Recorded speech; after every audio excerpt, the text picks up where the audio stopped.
ሰላም ጤና ይስጥልን። የመጽሐፍን በዜማ ቤተሰቦች እንዴት ናችሁ? ዛሬ በራማቶ ዋራ የመጨረሻ ክፍል ተመልሼ መጥቻለሁ። ተከታተሉ። ራማቶ ዋራ፣ ደራሲ ይስማዕከ ወርቁ፣ ተራኪ መክሊት። ክፍል 16 የመጨረሻ ክፍል። ሎስ አላሞስ አሜሪካ። ሚራዥ ከተለመደው ስፍራው ተቀምጦ ጊታሩን እየተጫወተ ይለምናል። የሚካኤል ቦልተን ዘፈን ይጫወታል። የሚካኤል ቦልተን ዘፈን አፍቃሪዎች በዚያ ሲያልፉ ቀልባቸው እንዲሳብ በማሰቡ አይመስልም። ባለፈው ይህንኑ ዘፈን ሲጫወተው አንድ የሎስ አላሞስ ላቦራቶሪ ዘብ ማማው ላይ ቆሞ ሲወዛወዝ ስላየው ሳይሆን አይቀርም። ከሩቅ የአትክልት መጫኛው መኪና በዝግታ ሲመጣ ስላየው ዘፈኑን አቁሞ በማዳመጫ ከጆሮ በሰካው ተንቀሳቃሽ ስልኩ ለጌራ መልእክት አስተላለፈ። በጣም ፈጠናችሁ። አትክልት የምታደርሱለት ሰው ይኖር ይሆን? ገና የቆሻሻው መመላለሻ መኪና አልገባ። ስልኩን ዘግቶ ዘፈኑን ቀጠለ። ፈጠናችሁ። ብዙም ሳይቆይ ቆሻሻ አመላላሹ መኪና የሎስ አላሞስ ላቦራቶሪ በር ተከፍቶለት ሲገባ ተመለከተው። ሚራዥ በሆኪ ቱኪው መልእክት የጽዳት ጋሪ ለምትገፋው አስተላለፈ። ለሲጳራ ቆሻሻ ጫኙ መኪና እየገባ ነው። ይህንን መልእክት ለሁሉም በሹክሹክታ አስተላልፎ ከጨረሰ በኋላ ወደ ዘፈኑ ሲመለስ ግጥሙ ስለተደናገረው መሃል ጀመረ። ሰዓቱን ተመልክቶ 4:42 ይላል። ቆሻሻ አመላላሹ መኪና ከታሰበው ጊዜ ቀደም ብሎ ነበረ የደረሰው። ሚራዥ ሁሉ ነገር ብዥ አለበት። ሲጳራ የቆሻሻውን መኪና መምጣት ከሚራዥ እንደሰማች የቆሻሻ ጋሪውን እየገፋች ወደ ዣክ ዶናልድ ሲሞን ቢሮ ተንደርድራ ገባች። በሩን ከኋላዋ ጠረቀመችው። ቆሻሻዎቹን ቢሮ ውስጥ ዘረገፈቻቸው። ከቆሻሻ ጋሪው ላይ አንስታ ረጅሙን ጆንያ አጠለቀችለት። ዣክ ዶናልድ ጆንያ ውስጥ ራሱን ከተተ። ጆንያው ከላይ በድፍኑ በኩል 3 ቀዳዳዎች አሉት። በሁለቱ ቀዳዳዎች ሁለቱ አይኖቹን ዝቅ ብሎ ቀለው ቀዳዳ፣ አንዱ ቀዳዳ ደግሞ አፍንጫውን ካስተካከለ በኋላ ጋሪው ላይ ተንከባለለ። ሲጳራ ሻንጣውንና ሌሎች የቆሻሻ ካርቶኖችን እላዩ ላይ ከከመረችበት በኋላ ችግር ስትል ጠየቀችው። የለም ሲል በተመቻቸ ድምፅ መለሰላት። ጥሩ አለች ሲጳራ። የትኛውን መዝሙር ልዘምርልህ? የልብሽን መዝሙር። ቆሻሻዎች ውስጥ የተዳፈነው ሳይንቲስት መለሰላት። የቢሮውን በር ከፍታ ካስወጣችው በኋላ ከውጭ ጠርቅማ ዘጋችው።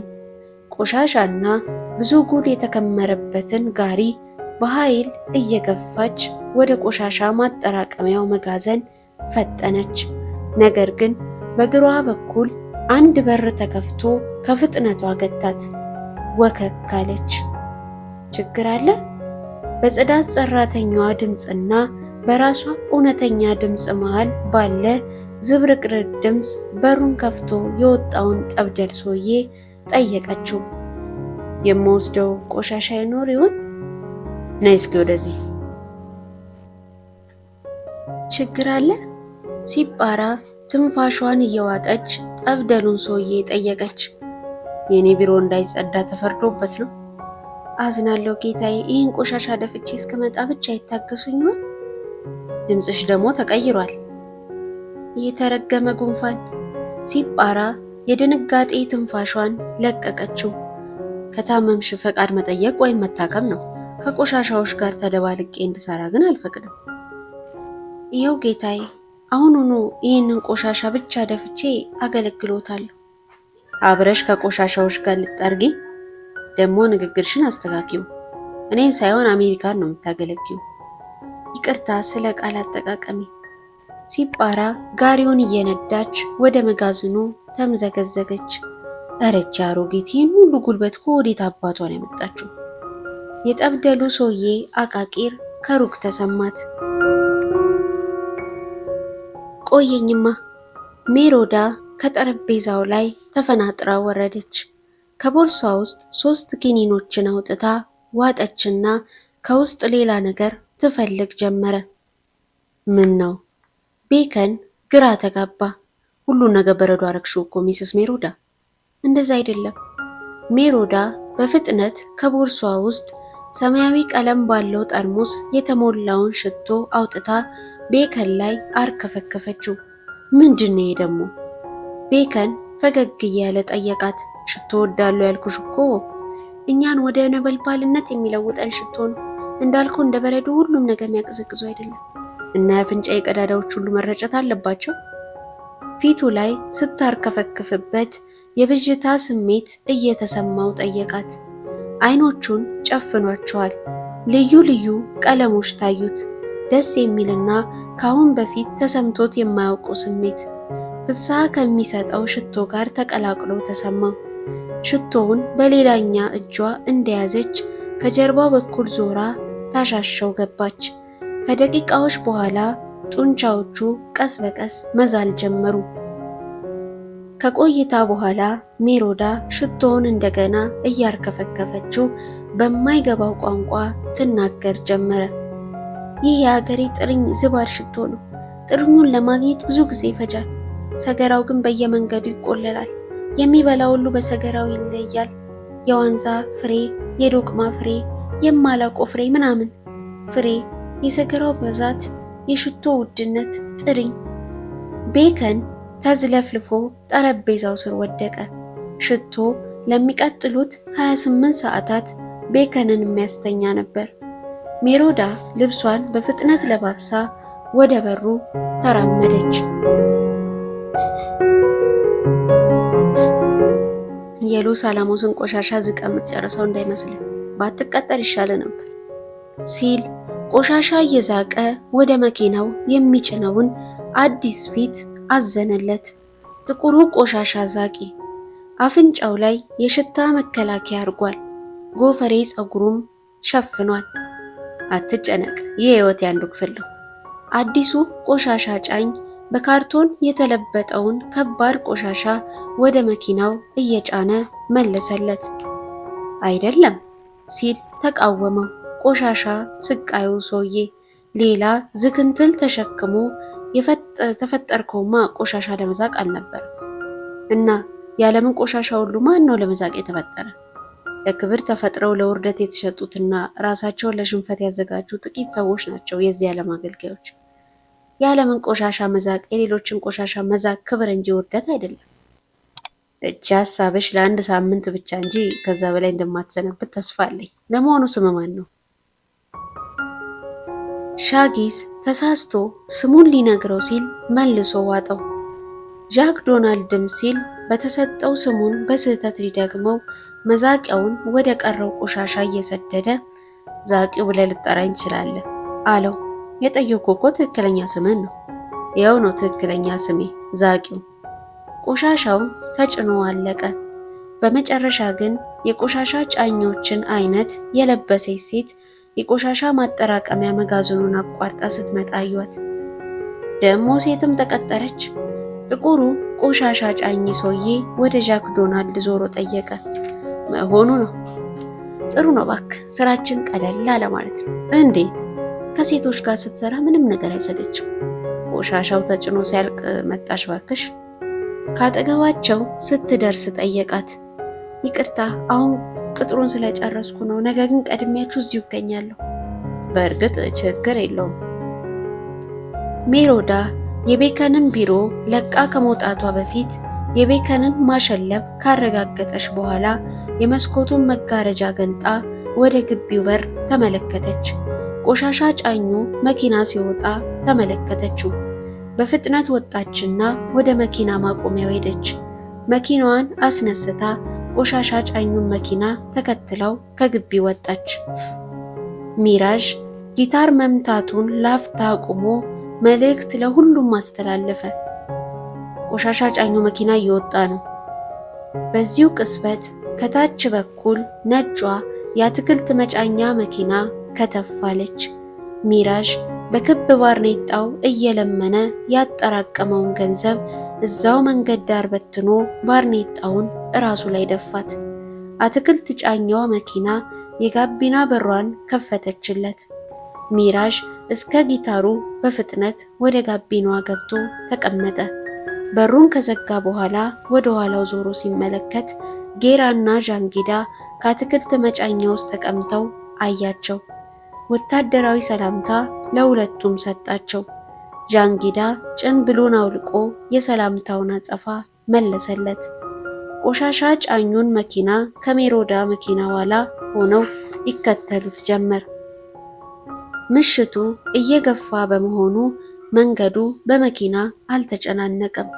ቆሻሻ ጫኙ መኪና ዋናውን መንገድ ትቶ ወደ ማቃጠያው የሚወስደውን ቀጭን መንገድ ሊይዝ ሲል የሜሮዳ መኪና አለፈችው። መኪናው ከኋላ በነጩ የአትክልት መኪና ከፊት በሜሮዳ ታጅቦ ወደ ማቃጠያው መፈትለኩን ቀጥሏል። ቀዩ ወፍ ከላይ እየበረረ ቁልቁል ሁሉን ነገር ይመለከታል።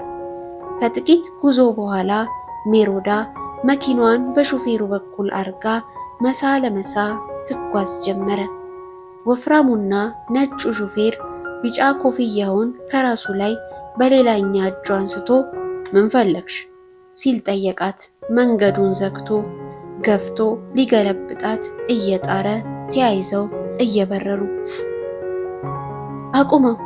ሽጉጧን በቀኝ እጇ ወደ ሹፌሩ ደግና በግራ እጇ መሪዋን ጨብጣ ወደ ጎን ሊገለብጣት ለጥቂት ከዛፍ ጋር ተላትማ ተረፈች። እንደገና የነዳጅ መስጫዋን በኃይል ረግጣ አለፈችው። ከተሳቢው ላይ ያሉት ባላካፋ ቆሻሻ ዛቂዎች የሚያዩትን ማመን አልቻሉም። ገና ዛሬ ተቀጥራ የመጣችው ሴት ከመለያዋ ውስጥ ሽጉጧን መዥርጣ ወደ ወለሉ እንዲተኙ አድርጋቸዋለች። አንደኛው በአካፋ ሽጉጧን ለማስጣል ሞከረ። ሲጳራ በአንድ ጥይት ቀኝ እጁ ላይ ስትመታው አካፋውን ጥሎ እጁን እያርገበገበ ወለሉ ላይ ተኛ። ጃክ ዶናልድ ወደ ተከመረው ቆሻሻ ወጥቶ ከቆሻሻው ጋር ደባልቆ ያስቀመጠውን ሻንጣ በመፈለግ ላይ ነው። ከአትክልት ጫኟ መኪና ውስጥ በጋቢናው መስኮት በኩል ብቅ ያለው ሚራዥ የጃክ ዶናልድን ሻንጣ ለመቀበል እየተዘጋጀ ነው። ሦስቱም መኪናዎች ጎን ለጎን ተያይዘው እየከነፉ ነው። ጃክ ዶናልድ ሻንጣውን አንጠልጥሎ ከሚራዥ እጅ ለመድረስ ቢንጠራራም የሚራዥ እጅ ሻንጣውን ሊነካ አልቻለም። ጃክ ዶናልድ ሻንጣውን ወደ አትክልት ጫኟ መኪና ፖርቶ መጋላ ሲወረውረው ገንበል ገንበል እያለ ከላይ ተቀመጠ። ከቆሻሻው ክምር ላይ ዘሎ ሻንጣውን ወደ ወረወረበት የነጯ መኪና ወገብ ዘለለ ጃክ ዶናልድ። ነገር ግን ፖርቶ መጋላው ላይ ለማረፍ አልቻለም። የፖርቶ መጋላውን አግዳሚ ብረት ለጥቂት ባይዝ ኖሮ ወድቆ ዱቄት ለመሆን ሙጫ ቀርቶት ነበረ። ጃክ ዶናልድን ተከትላ ደግሞ ሲጳራ ወደ ፖርቶ መጋላው ስትዘል ባለ አካፋዎቹ ተንበልብለው ወደ ተሳቢው ወለል እንደተደፉ ነበረ። ነጯ የአትክልት መኪና ፍጥነቷን ቀንሳ ከኋላ ቀረች። ወዲያው ሚራዥ ለሜሮዳ መልእክት አስተላለፈ። የተገነጠለው ገጽ ወደ መጽሐፉ ተመልሷል ይመስላል ሜሮዳ ስትል መለሰችለት ከወዲያ። መጽሐፉ ተራራ ውስጥ አይደለም እንዴ? ከፊት ለፊት ትበር የነበረችው የሜሮዳ መኪናም ፍጥነቷን ቀንሳ ቆሻሻ አመላላሹን መኪና አሳለፈችው። የአትክልት ጫኟ መኪና ከኋላ ቆማለች። ፖርቶ መጋላዋ ላይ ዘላ ያረፈችው ሲጳራ የሻጊስን እጆች ይዛ ወደ ላይ ካስወጣችው በኋላ ሻንጣውን ይዘው በመሰላሉ በኩል ወረዱ። ሻንጣውንም ወደ መኪናዋ ሆድ ይዘውት ከገቡ በኋላ መኪናዋ ወደ መጣችበት ፊቷን አዙራ ተፈተለከች። ተከታይን ለሜሮዳ ከሚራዥ የተላለፈ መልእክት ነበረ። ፍጠኑ፣ ይልቅ እኔ እየተከተልኳችሁ ነው። ተከትለው ሊይዙን ይችላሉ። ሜሮዳ ግራ ቀኟን እየቃኘች ተከተለቻቸው።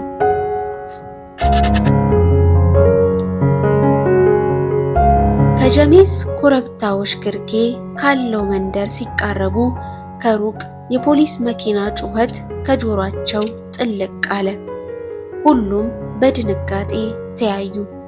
በዚሁ ቅጽበት መንደሩን ሰንጥቆ በሚያልፈው ጎዳና ከፊት ለፊታቸው ዴር 33 እየከነፈች መጣች። ከአትክልት ጫኙ መኪና ስትቃረብ ፍጥነቷን ቀንሳ መንገዱን ዘግታ ቆመች። ፍጠኑ የሚል ድምፅ አሰማቸው።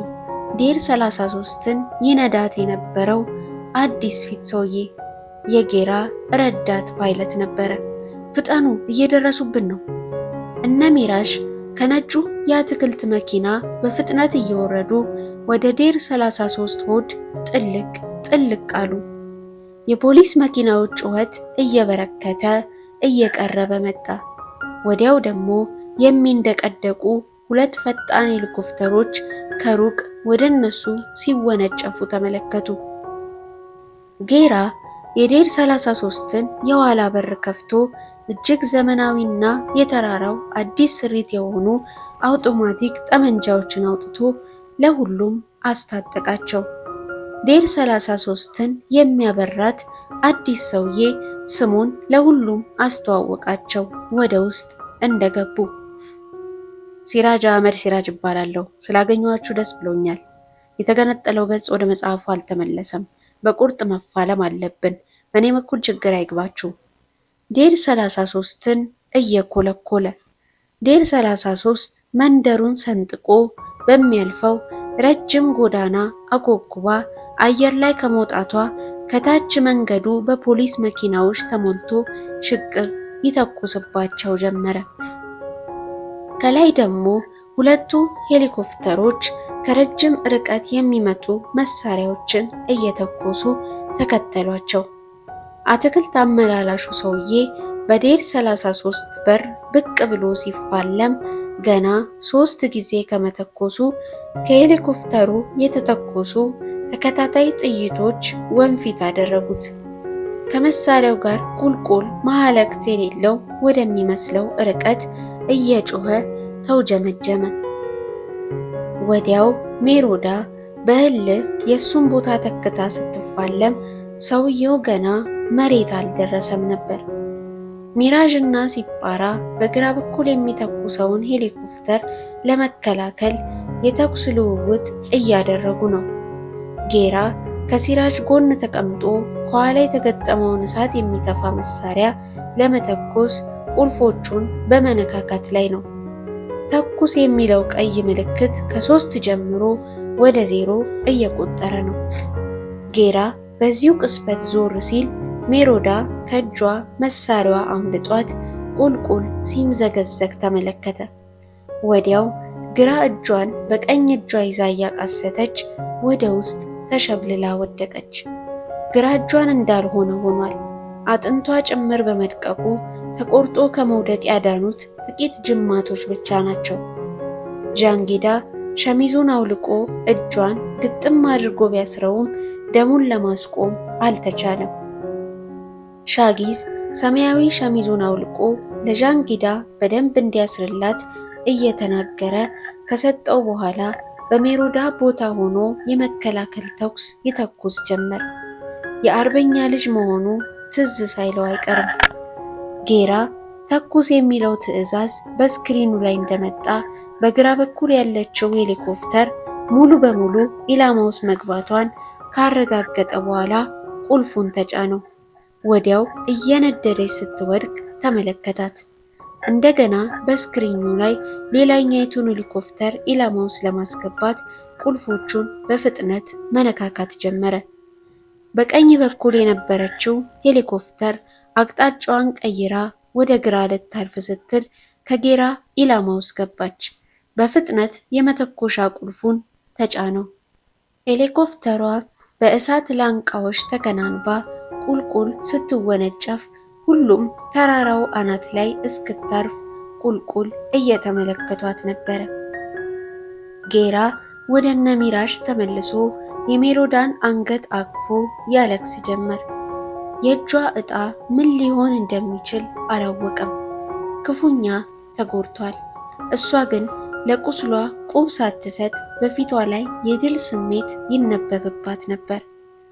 ሜ ልትሞትብኝ ነው እንዴ? አለ ጌራ በፊቷ ላይ የበራው የደስታ ብርሃን ግራ ሲያጋባው ጊዜ። አንዳንድ ጊዜ እኮ የሚሞቱ ሰዎች በፍስሃ ይጥለቀለቃሉ። አይደለም ጌራዬ፣ እኔ እንዲህ በቀላሉ መሞት ሰው አይደለሁ። አልሞትም። እጄ ቢቆረጥ ግድ የለኝም። አንዱ እጄ ሀገሬን ለማገልገል በቂ ነው። ሁሉም ይላቀሱ ጀመር። ሚራዥ እና ሻጊዝ አንገት ለአንገት ተቃቅፈው ይላቀሳሉ። አያይ አለ ዣንጊዳ የአልደስ ሀክስሌይን ልብ ወለድ የመጨረሻ ገጽ ገልጦ ማንበቡን እየቀጠለ ሐዘኑን ያስታግስለት ይመስል። ወታደርና ዶክተር ለቁስል ደንታ እንደሌላቸው ሲጳራ ሳትገነዘብ አልቀረችም። አሁን ህመሟን አታበብሱባት። ወደ ተራራው ስንደርስ በቂ ሕክምና ይደረግላታል። ለቅሷችሁን አቁሙት። እንባ ሐዘንን ያብዛል። ዣንጊዳ ተቋሙን ቀጠለ። ዣንጊዳ በሙሉ ልቡ ባይሆንም የአልደስ ሀክስሌይን ሳይንሳዊ ልብ ወለድ የመጨረሻ ገጽ ገልጦ ማንበቡን ቀጥሏል። አልጨረስከውም እስካሁን? ሚራዥ ጠየቀው ሐዘኑን እየታገለ። የጽዳት ሰራተኛዋን አግቼ እኮ ነው ያገባደርኩት። አንድ ገጽ ብቻ ነው የቀረኝ አለ ዣንጊዳ የመጨረሻውን ገጽ እያጠናቀቀ። በውስጡ ካለው ቁም ነገር ይልቅ መግቢያው የተሻለ ነው። ይህን መጽሐፍ ከብዙ ዓመታት በፊት ወታደር ሳለሁ አንብቤው ነበር። ሳይንሳዊ ግራ አጋቢነቱ እንዳለ ሆኖ ያው አሁን አይኔን አሳርፎልኛል። ሚራዥ በዣንጊዳ የሽሙጥ ንግግር የግዱን ፈገግ አለ። ልክ እኮ ነው ሚራዥ፣ ይህ እኮ ለአንተ የምትለው ይገባኛል ዣን። እኔ እስካሁን ድረስ የአቡነ ተክለ ሃይማኖትን ገድል አንድ ገጽ የሚሞላ ሳይንሳዊ ልቦለድ አላጋጠመኝም። ሚራዥ ኮስተር ብሎ መለሰለት። የአቡነ ተክለ ሃይማኖት ገድል እውነት ይሁን ውሸት እሱ ሌላ ጉዳይ ነው። ስነ ጽሑፋዊ ውቅሩ ግን ስለ ክሎኒንግ ወይም የተሻሉ ሰዎችን ስለመፍጠር ምናምን ከምዕራቡ ዓለም ልቦለዶችም ሆነ ግኝቶች በፊት እኛ ሙቀት እንደነበረን ያሳያል። አቡነ ተክልዬ 6 አክናፍ በቀኝ 6 አክናፍ በግራ አብቅለው ፀሐይን በሙሉ አይናቸው አይተው ልክ እንደ እጽዋት ብዙ ኃይል በቀጥታ ከፀሐይ ሲሰበስቡ ይህን እኮ እንደ ፈጠራ ብናየው ትልቅ ፈጠራ እኮ ነው። የሰውን ልጅ ልዕለ ሰብ የመሆን ፍላጎት ቁልጭ አድርጎ ያሳያል። በዚህ ሰዓት እኮ ከአፍሪካ ህዝቦች በስተቀር ስለ ምግብ፣ ስለ መጠለያና ስለ ልብስ መጨነቅ እየቀረ ነው። አሁን የልዕለ ሰብዕነት ጥያቄ ነው ትልቁ ጥያቄ። የተሻለ ሰው ሆኖ ስለመገኘት ነው የሰለጠነው ዓለም የተጨነቀ ያለው፣ የተሻለ ህዝብ ስለመሆኑ። ሚራዥ ከጥቂት ሸለብታ በኋላ ከእንቅልፉ ባነነ።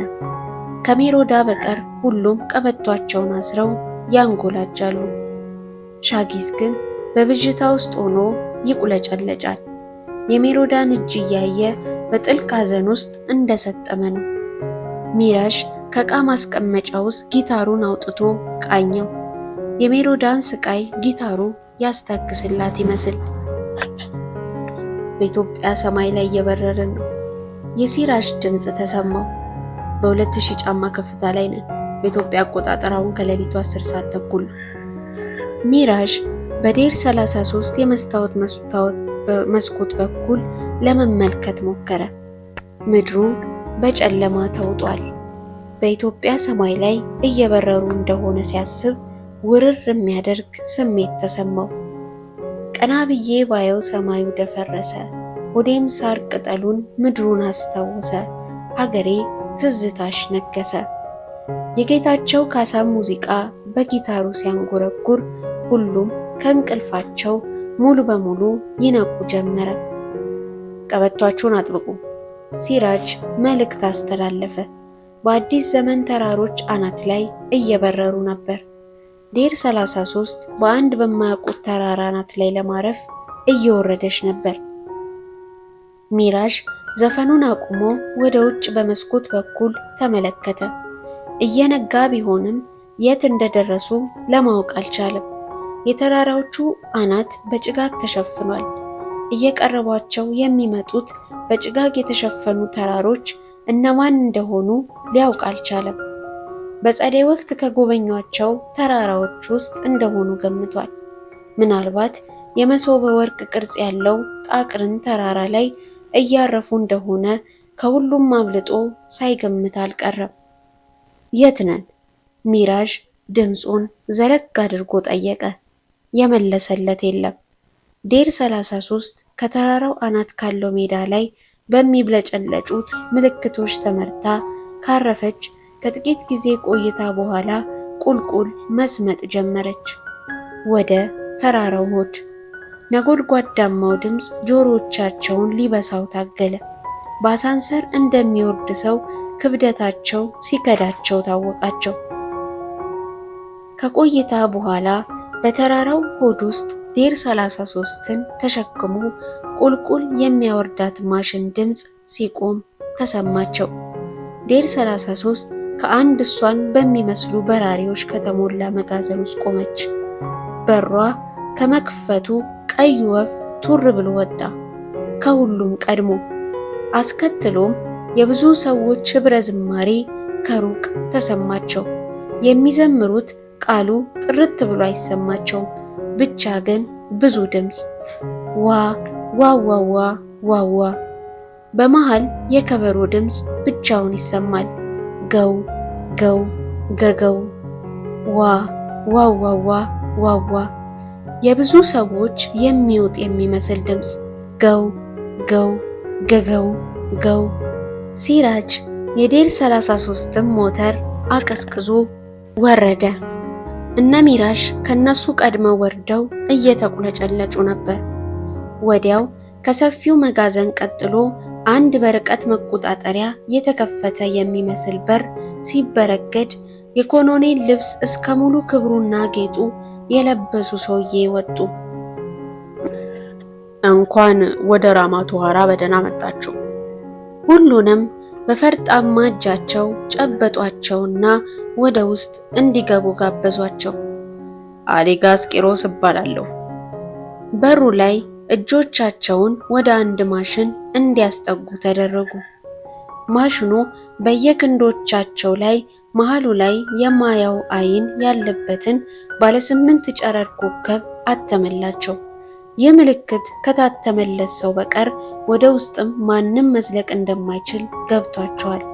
ቢሆንም ምልክቱ በዚሁ ማሽን ስክሪን ላይ እንጂ በአይናቸው የሚታይ አይደለም፣ በመሃል ካለው የአይን ምልክት በቀር። የብረቱ በር ተከፍቶ ወደ ውስጥ ሲዘልቁ በሰፊው አዳራሽ ውስጥ የሞሉ ሰዎች በጭብጨባ ተቀበሏቸው። አሜሪካ ውስጥ የተሰራውን ጀብዱ ሁሉ በቀዩ ወፍ አማካኝነት በየግድግዳው ላይ በተሰቀሉት ስክሪኖች ሲመለከቱ ነበረ። አብዛኞቹ ሻጊስ የትኛው እንደሆነ ሊገባቸው አልቻለም። ቢሆንም ሁሉንም በደስታ እያቀፉ ይስማሉ።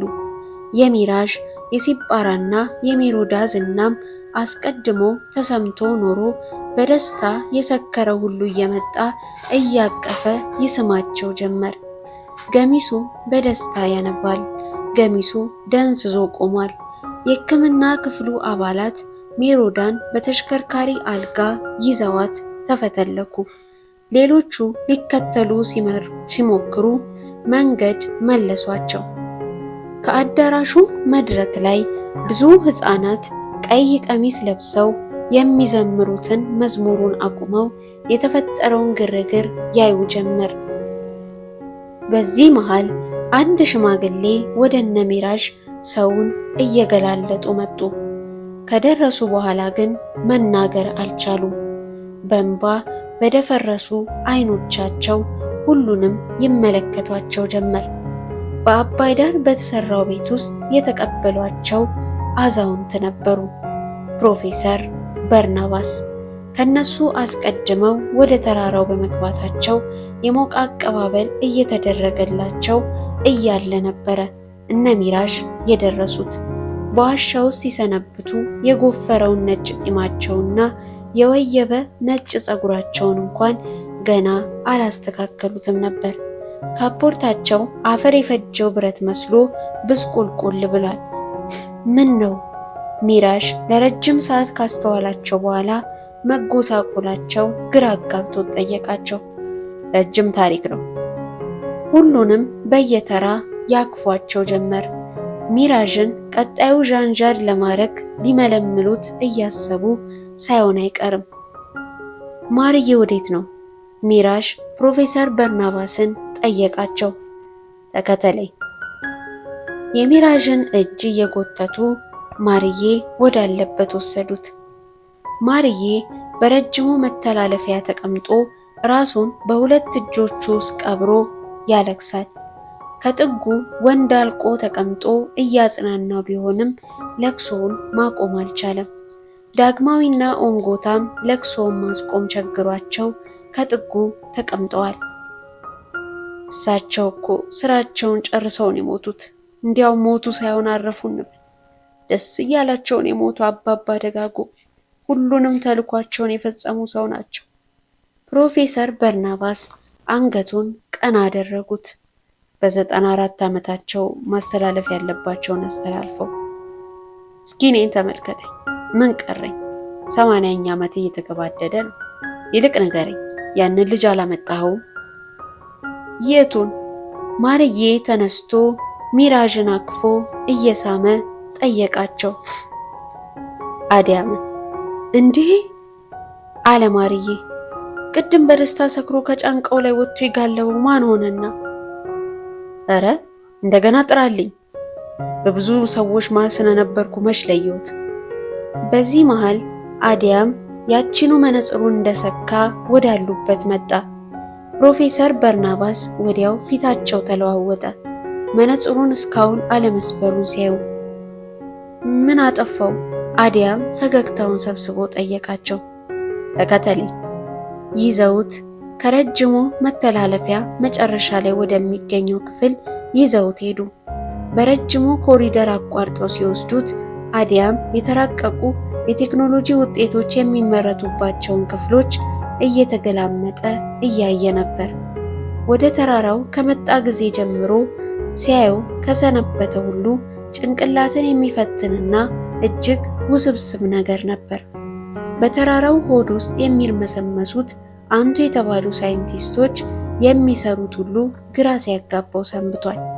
በዚህ ያልተሰራ ነገር፣ ያልተገጣጠመ የቴክኖሎጂ ውጤት የትም ዓለም ላይ ያለ አይመስለው።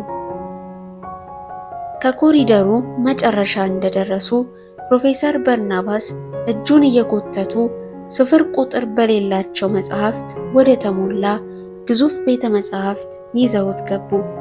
ረጅሙን ቤተ መጻሕፍት አቋርጠው በወዲያ በኩል አንድ ቀይ በር ከፍተው ጠበብ ወዳለ ክፍል አስገቡት። በክፍሉ ውስጥ ደብዘዝ ያለ መብራት ይበራል። የሚያብለጨልጨውን መጋረጃ ገልጠው የተጋደመውን ግዙፍ መጽሐፍ አሳዩት። ይህ መጽሐፍ አሉት ረጅሙን ገጹን እየገለጡ። የገለጡት ገጽ ለአዲያም በማይገባው ቋንቋ በተጻፉ ጽሑፎች የተሞላ ነበር። ከማዶ ካለው ሌላኛ ገጹ ላይ ያየውን ችምችም ያለው የዛፍ ስዕል እንጂ ከስሩ የተጻፈው ሁሉ ሊገባው አልቻለም። ችግሮችን ሁሉ የመፍታት አቅም አለው። ይህ የሚሆነው ግን ጭምብልን አውልቀ ስትጥለው ብቻ ነው። ይኸውልህ አዲያም፣ ይህ መጽሐፍ ራማቶዋራ ይባላል። ትርጉሙም ልዕል አይምሮ ማለት ነው። ሱፐር ብሬን። ብትችል የተሰጠን አይምሮ በተሰጠ መጠን መጠቀምን ያህል ነገር የለም። አውቃለሁ አንተ ሳታውቀው የሸፈነ መጋረጃ አይንህን ጠልሎ እንጂ ደደብ አይደለም። ሰዎችን በዚህ ሰዓት እያስጨነቃቸው ያለው የተሻሉ ሰዎች ሆነው የመገኘታቸው ጉዳይ ነው። ወደዚህ እንድትመጣ ያደረግኩ የመማር ፍላጎት ስላሳየኝ ነው። እዚህ ቤተ መጻሕፍት ቤት ውስጥ ለ3 ዓመት ብዘጋብህ፣ ይኸውልህ ናማ ተከተለኝ። ወደ ሌላ ሰፊ ክፍል ይዘውት ገቡ። ክፍሉ በልዩ ልዩ የላቦራቶሪ መሳሪያዎች የተሞላ ነው። ብዙ ሰራተኞች ይተረማመሳሉ። ረጃጅም አንገት ያላቸው ጠርሙሶችና በተለያዩ ፈሳሾች የተሞሉ ብልቃጦች የተሞላ ክፍል ነው። ከርቀት አረንጓዴ እንክብሎችን የሚተፋ የመድኃኒት ማምረሻ ማሽን ተመለከተ። ይህ ክፍል የሰው ልጅ ሚዛነ ማዕምር አሁን ካለበት 70 በመቶ ከፍ ለማድረግ ምርምር የሚደረግበት ክፍል ነው።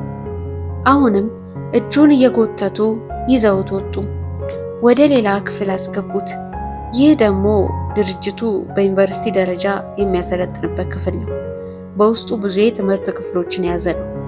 መቼስ እዚህ ዩኒቨርሲቲ ተመርቀት አስደስተኝ ይሆናል። ወልደ ሕይወትንና ሜላትን ከተመረቁ በኋላ ላመጣቸው አስቤያለሁ። ከበሩ ነበር የመለሱት። ፕሮፌሰር በርናባስና አዲያም ወደ አዳራሹ እየተመለሱ ባሉበት ቅጽበት አዲያም መነጽሩን ካፍንጫው ላይ ያወለቃትና ከፊት ለፊታቸው አልፎ አስቆማቸው። ፕሮፌሰር በርናባስ የአዲያም ውሳኔ ገርሟቸው በፈገግታ ተመለከቱት። አዲያም መነጽሩን ካጠለቀበት ጊዜ ጀምሮ የነበረው ሁሉ ታወሰው። የመነጽሩ ምስጢር ከታወቀ በኋላ የሰማቸው የስላቅ ድምጾች በጆሮ ተንጫጩበት። ጀዝባው ጀዝባው ጀዝባው ጀዝባ። ብዙ የንቀት ሳቆች፣ የስላቅ ጥርሶች፣ የሽሙጥ ከንፈሮች። በዚህ መሃል ረጅሙን ኮሪደር አቋርጠው አንድ ጠና ያሉ ሰውዬ መጡ። እየቀረቡ ሲመጡ አዲያም ግራ ተጋባ። አባቱ ናቸው። እነሱ ዘንድ እንደደረሱ በእጁ የያዛት መነጽር ላይ አይኖቻቸውን ተክለው ራሳቸውን ይነቀንቁ ጀመር። ይህን መነጽር ለኔ አጥልቀውልኝ የነበሩት የጥንቷ ታላቋ ሩሲያ ደህንነቶች ነበሩ። ሞስኮ ዩኒቨርሲቲ ተመርቄ ወደ ሀገሬ ስመለስ መልምለውኝ ነበር። ይህን መነጽር ያጠለቁልኝ ስራዬን በአግባቡ እንድሰራላቸው ነበር። በዚህ መነጽር ሀገሬን ለባዕዳን እሰልልበት ነበር። በዚህ መነጽር የሀገሬን ሚስጥሮች ሁሉ ለኬጂቢ ሸጬበት ነበር። ይህ መነጽር የእኔ አይኖች መንጦላይት፣ የእነሱ አይኖች ደግሞ ማያ ነበር። ያ ሁሉ ሲያልፍ ብነቃም በሽታው ግን ሳላውቅ ወደ አንተ ተዛምቶ ኖሯል። የምታይበት መስሎ ታውረህበት ኖራል። አየህ ልጄ፣ እኛ በራሶቻችን አይኖች እንዳናይ የሌሎችን አይኖች ስናጠልቅ ኖረናል። አዲያም መነጽሩን ወለል ላይ ጥሎ ቁልቁል ተመለከተው። ምስሉን መነጽሩ ውስጥ ጎብጦ አየው። ማርዬ ከነሚራዥ ጋር እያወራ ሐዘኑን ለጊዜውም ቢሆን ለመርሳት እየታገለ ነው። ከሩቅ ኮሎኔል አሊጋዝና ዳግማዊ ከግርግሩ ፈንጠር ብለው ሲነጋገሩ ተመለከታቸው። ምናልባት ባለፈው ስለሆነው ነገር እየተነጋገሩ እንደሆነ ገምቷል። ዳግማዊ ታዲዮስ ኢያሱን ሽጉጡን አስጥሎ ለማርዬ ካቀበለው በኋላ በብዙ ግብግብ እጁን የፍጥኝ አስረው ሲያበቁ ነበር የአባባ ደጋጎን መጽሐፍትና በቤት ውስጥ የሚገኙትን ሰነዶች ሁሉ ወደ መኪናዋ ይጫኑት። ገደሉን ደፍነው ግቢውን ለቀው ሲወጡ አርባጫን ሁለቱ ጎረምሶች ተሸክመው ወደ ቤቱ እንዲወስዱት አድርገው ታዲዮስን ግን ከነሱ ጋር በመኪናዋ ጭነው ነበር ወደ ተራራው ያመጡት። በመሆኑም ታዲዮስ በተራራው ውስጥ በሚገኘው ማቆያ ቤት ውስጥ ይገኛል። በተደረሰበት ስምምነት መሰረት ዳግማዊና ሌሎች የተራራው ደህንነቶች ለታዲዮስ ብዙ ነገሮችን ለማስረዳት በመጣር ላይ ናቸው። ታዲዮስ ቆልማማ አፍንጫውን እየፈተገ እስካሁን ምንም አልተናገረም፣ ሐሳቡንም አልገለጠም። እንደ ዳግማዊ ግምት ግን ታዲዮስ የመስማማት አዝማሚያ አሳይቷል። ኦንጎታ ወደ ታሰረበት ክፍል ገብታ በብሩህና ይቅርታ በተሞሉ አይኖች ስታየው ሳይደነቅ አልቀረም። ጋሼ ታዲዮስ ነበር ያለችው እየተፍለቀለቀች። እኔ ቂም ቋጥሬብ እንዳይመስልህ፣ አንተ ስራን በአግባቡ እየሰራ ነበር። ይቅርታ ይቅር ማለት የማይቻለውን ይቅር ማለት መቻል ነው። አየ ጋሼ ታዲዮስ፣ ለኔ ይቅርታ የሚያደርግን ሰው ያህል ታላቅ ሰው የለም። ይቅር የማይባለውን ይቅር የሚል ሰው ደግሞ ከሰዎች ሁሉ የሰለጠነው ሰው ነው። ሻጊዝን እሱ ድሮ የላካቸው ሳይንቲስቶች ሳይቀር በመደናገራቸው ሲስሙትና ሲያቅፉት እየቀፈፋቸው ነው። ሌሎች በስም እንጂ በመልክ የማያውቁት ግን አልተቸገሩም። ዣንጊዳ በሰይፍ የተከበበውን ሻጊዝን እጁን ሳብ አድርጎ ከግርግሩ መሃል አስወጣውና ረጅሙን ኮሪደር አቋርጦ ወደ ሌላ ክፍል ወሰደው። ሰዎች ፊትህን ሊለውጡት፣ ስምን ሊቀይሩት፣ አይምሮውን ሳይቀር በሚፈልጉት ትምህርት፣ በሚፈልጉት መላምት ሊሞሩት ይችሉ ይሆናል። ማንነትን ግን ማንም ሊለውጡ አይችልም። የዣክ ዶናልድ ሲሞንን ጠጉር ብታበጥር፣ የዣክ ዶናልድ ሲሞንን ፊት ብትታጠብ ይህን እንደ ከባድ ነገር አትቁጠረው። እንዲያውም እንደ ልብስ እንጂ እንደ አካላት ትቆጥሮ አይገባም። ስለ ጉዳቱ ሳይሆን ስለ ጥቅሙ ብታስብ የተሻለ ነው። እመኔ፣ እዚህ ተራራው ስለ ጭንቅላት እንጂ ስለ ቀረው አካል የሚጨነቅ የለም። ሁሉም አውቀውሃል። የሆነውን ሁሉ እስኪቀበሉትና እስኪለምዱት ድረስ ብቻ ነው። አትቸገር። ዣንጊዳ የሻጊዝን አይኖች ጠልቆ ስሜቱን ለመመርመር ሞከረ። ጥሩ ስሜት ከአይኖቹ ሲፈልቅ ተመለከተ። እንዲያውም አለ ዣንጊዳ፣ ያ ማንም የሚያውቀውን ፊት እስር ቤት ይሆንብህ ነበር። እኔ እና አንተ ነገ ከተራራ ወጥተን ለአንድ ወር ያህል በመላው ኢትዮጵያ እየዞርን ትንሽ ዘና እንላለን።